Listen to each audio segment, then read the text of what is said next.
Olá, segundo ano. Eu vou agora gravar para vocês a 17ª aula de filosofia, referente ao módulo 17 da apostila de vocês. É um módulo bem curto, porque fala a respeito de um filósofo e poeta do romantismo alemão, tá? A gente vai falar a respeito dele agora rapidamente. A aula vai ficar bem curta, mas consta da apostila de vocês, então nós vamos colocar essa aula para vocês. No capítulo 18 já é o idealismo, então a gente vai se aprofundar um pouco mais. Eu não quero juntar 17 e 18 na 17ª aula para não... Porque agora a gente vai falar de um filósofo, tá? Importante para o romantismo alemão. No 18 nós vamos falar sobre o idealismo, que é uma corrente filosófica. E aí tem mais coisas a serem faladas, tem mais coisas para a gente trabalhar. Ok? Agora a gente vai falar, vocês podem conferir depois na página 61, sobre Schlegel, tá? Se escreve Schlegel, mas em alemão é Schlegel. Gente,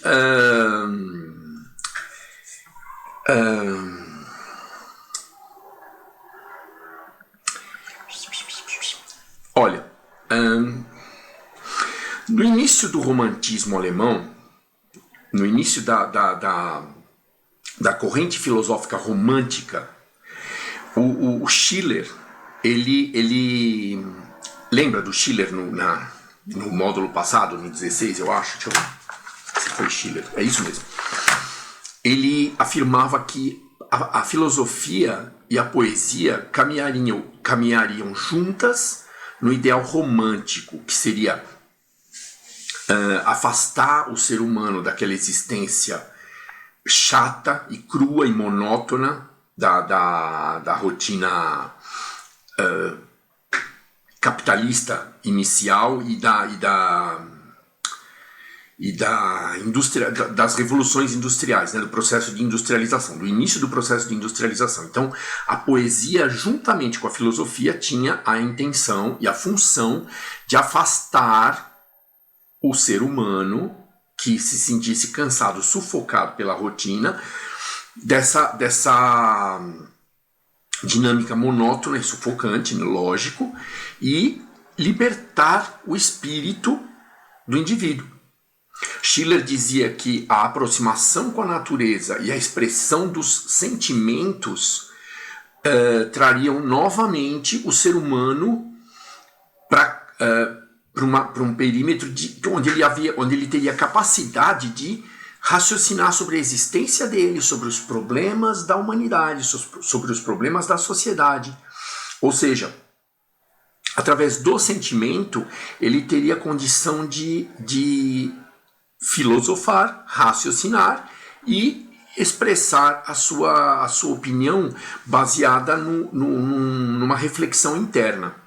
Coisa que no afã, né, do dia a dia, após a Revolução Industrial e início do capitalismo na Europa, ele não teria muita chance, porque não lhe sobrava nem tempo e nem condições de pensar, porque ele tinha que se adaptar às novas rotinas da dinâmica capitalista industrial, certo? O Schlegel, ele reafirma as teorias de Schiller, só que o Schlegel ele faz uma nova tentativa de aproximar o mundo sensível, é aquele que a gente capta com os sentidos, lembra? Lá de trás. Tudo gira em torno disso, gente. A ideia de Platão, por isso que Sócrates e Platão são tão famosos e comentados na filosofia. Porque a ideia de mundo sensível e mundo inteligível, aquele mundo que você idealiza com aquelas ideias que são eternas, e o mundo sensível que você tem apreensões com os sentidos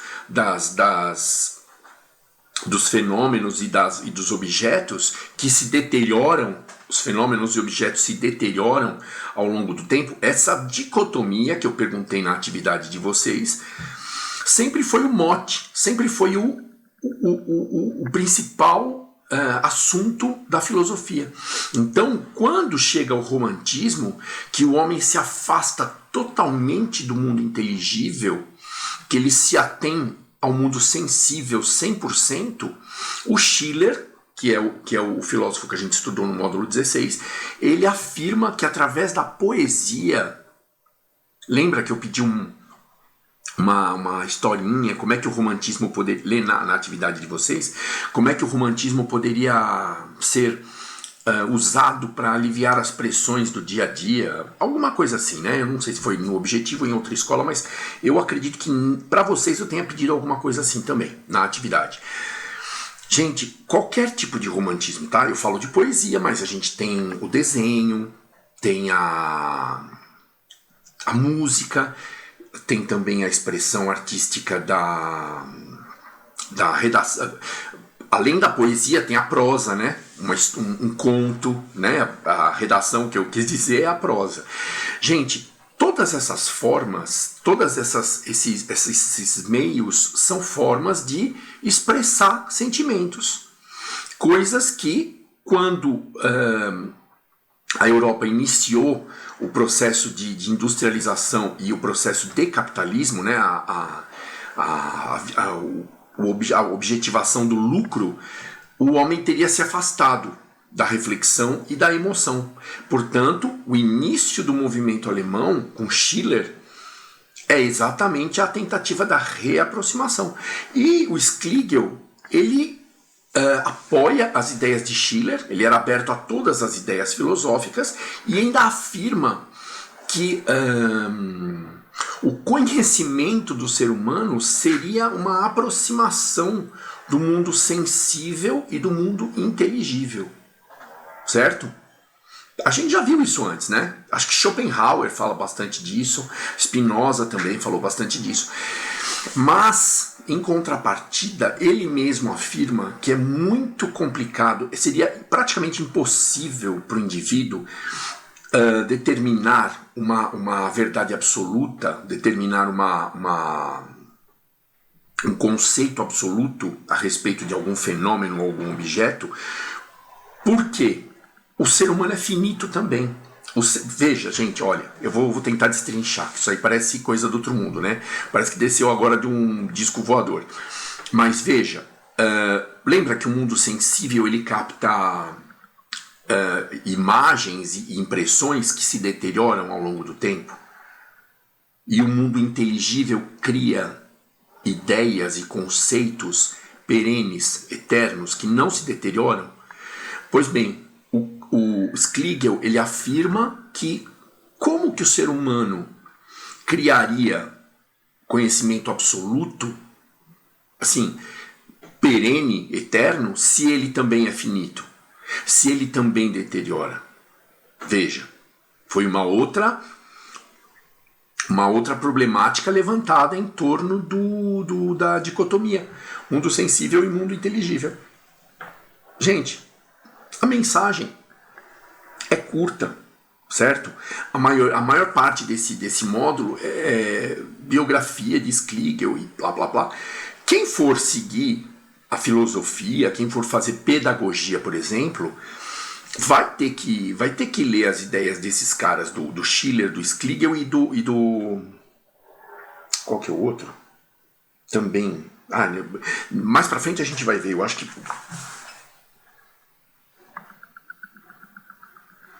Schelling é outro também alemão. Mais pra frente a gente vai ver Schelling, também poeta, também artista e dedicado à filosofia.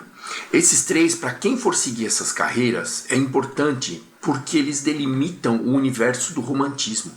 Quando a filosofia passou a afastar o ser humano do mito e da imaginação e do fantasmagórico, do sobrenatural, as ciências e a racionalização da filosofia aproximou o indivíduo e todo pensamento aceitável do racional, do obtido através de reflexão lógica, né? através da aplicação da lógica. O romantismo surgiu justamente para aplacar esse racionalismo excessivo. Sabe, aquela coisa extremamente racional. O romantismo é aquela relativização de alguns conceitos. O romantismo tem, como o próprio nome diz, romantiza as coisas. Traz fantasia aonde só há realidade.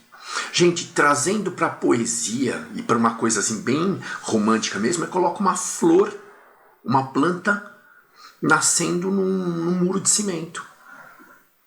Principalmente uma florzinha, né? Bem bonita, bem coloridinha, né? Uma coisa da natureza, uma coisa que para alguns emociona, nascendo num muro.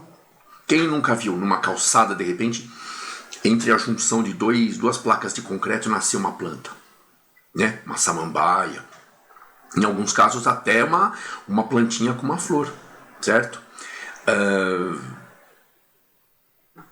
Como é que é um outro exemplo de aplicação do romantismo? Seria na rotina do dia a dia, né? Naquela coisa do pessoal ir trabalhar, ir estudar, com o fone de ouvido, ouvindo músicas, não aquelas músicas que vocês ouvem, né? De violência, de funk, mas ouvindo música romântica, aquela coisa que mexe com o coração.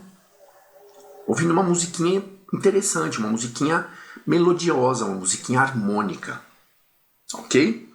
Gente, pela atenção de vocês, muito obrigado. Hoje cedo a Juliana já falou para mim quem é o autor daquela atividade, quem é o iluminado que não pôs nome nem classe numa atividade que ele mesmo tirou 10 de sociologia. E eu agradeço a todos que assistiram a aula de sociologia e espalharam essa notícia pro menino vir se identificar, tá ok? Muito obrigado até agora pela atenção de vocês e bons estudos.